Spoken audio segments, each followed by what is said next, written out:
Thank you very much for joining me in this video. I want to talk to you today about earning your commission and getting paid your commission. And they're not necessarily the same thing. I know you work hard for your commission, and I want to make sure that you get paid.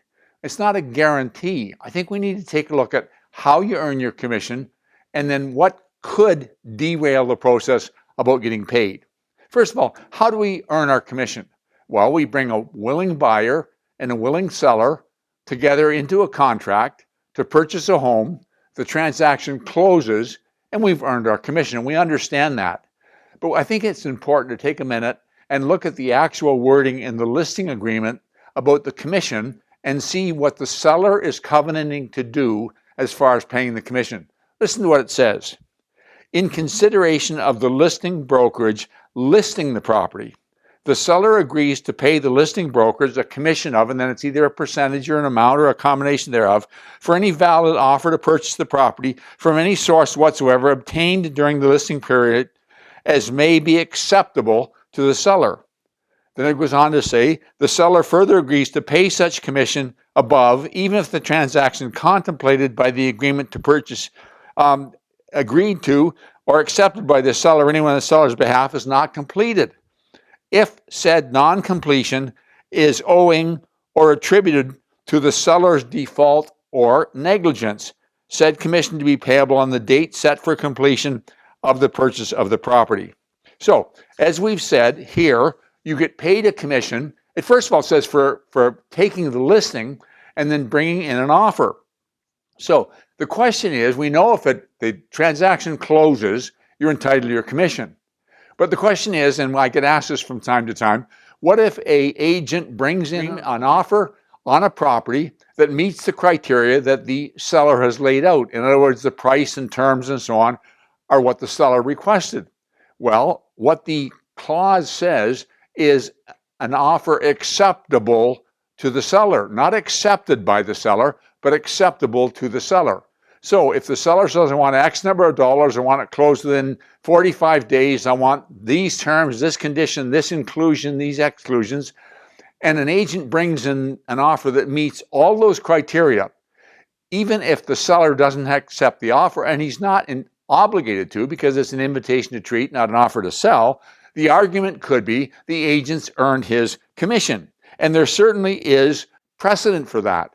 The challenge, of course, is that in the day and age where we get multiple offers, they maybe have 2 or 3 or 4 that meet the seller's criteria, and they're not all entitled to a commission. So it's hard to award a commission. And the other thing is that the listing agent must sue the seller. It isn't the agent representing the buyer, although he's the one that's looking to get paid. It's the listing agent that's got the contract, and he's the one that's got to initiate the lawsuit. And he may be reluctant to do that if he's got a relationship with a seller and another offer is going to come along and he's going to be able to put the deal together. So there's some speed bumps to making it happen. But technically in law, you've brought in an offer that meets the criteria of the seller, you're entitled to be paid.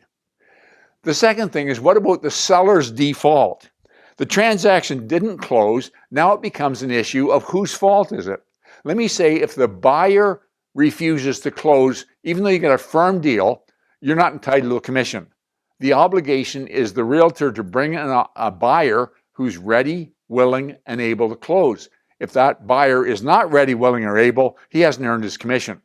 But if the seller changes his mind, the argument very strongly is that the seller is obligated to pay a commission. It says, if such non-compliance is owing or attributable to the seller's default or negligence. Well, we got to determine whose fault it is. And once again, it's probably going to have to go to the courts. We have to make an election of whether or not we're going to launch a lawsuit. But what about when you do your job and there's a problem getting paid?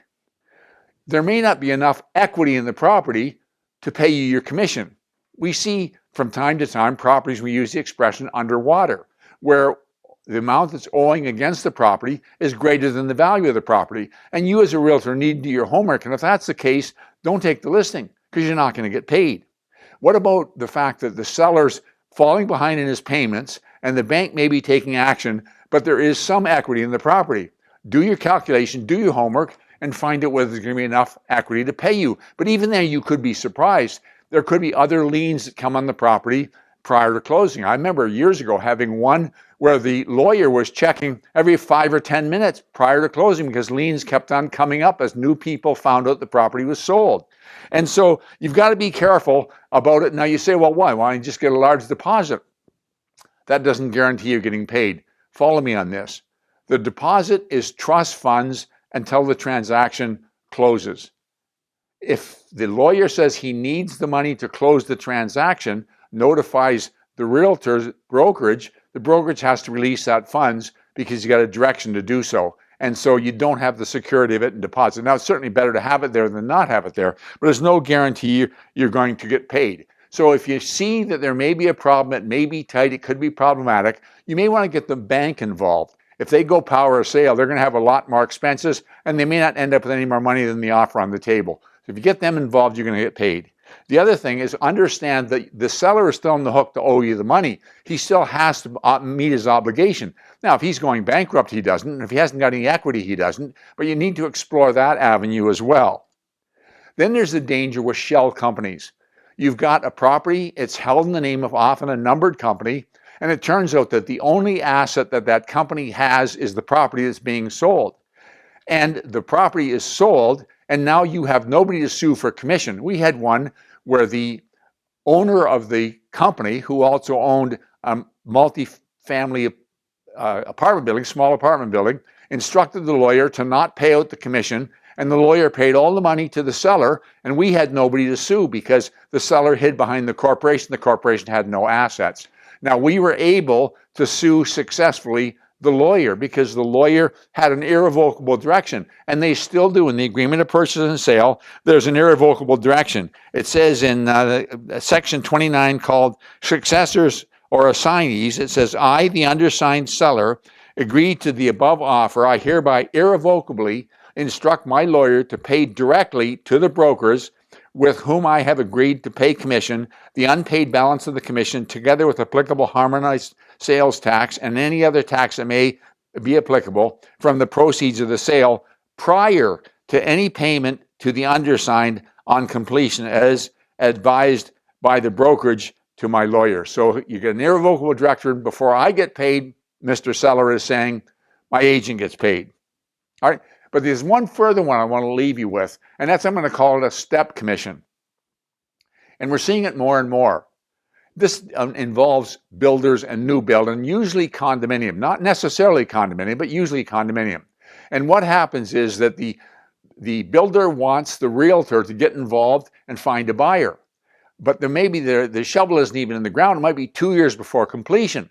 And so the builder says, I will give you X number of dollars upon this agreement becoming firm, conditions being removed, and then there's a requirement for a further deposit. I'll give you another step on commission, and then the final commission on closing. So some of the commission might be 2 years out, but some of it might only be 30 days out or 15 days out, and you're going to get paid some commission. Commission once, commission second time, commission third time, and so that entices the realtor to work on the property.